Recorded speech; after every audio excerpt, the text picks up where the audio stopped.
قال رسول اللہ صلی اللہ علیہ وسلم لا تسبوا الدیک فإنه یوقظ للصلاة او کما قال صلی اللہ علیہ وسلم، رواہ ابو داود۔ اللہ کے نبی صلی اللہ علیہ وسلم نے فرمایا، مرغ کو برا مت کہو اس لیے کہ وہ نماز کے لیے جگاتا ہے۔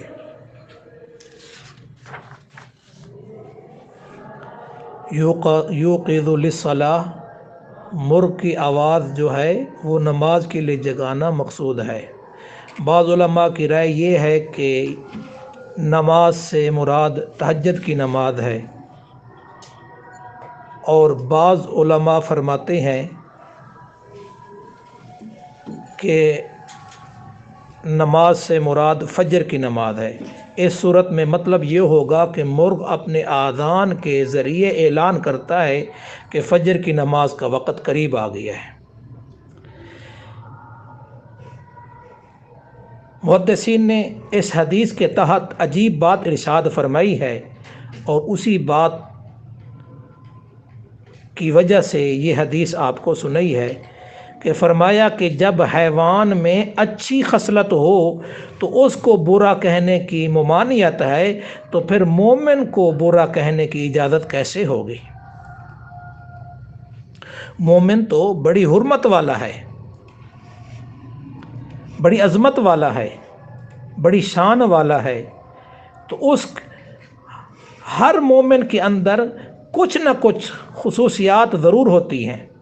کسی نے کیا خوب کہا، مت دیکھ کسی کو حقارت کی نظر سے، ہر چہرہ کسی کا محبوب ہوتا ہے۔ کوئی نہ کوئی خصلت تو اس کے اندر ہوگی۔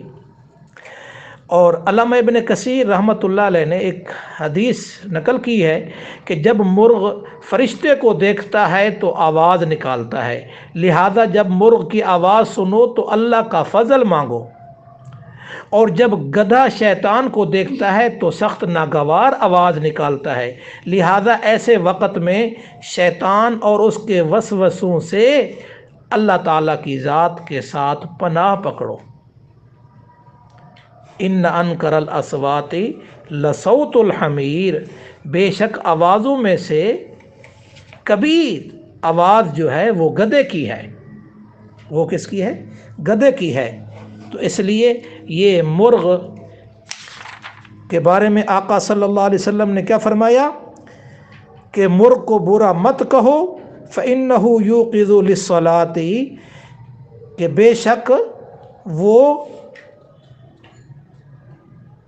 نماز کے لیے جگاتا ہے۔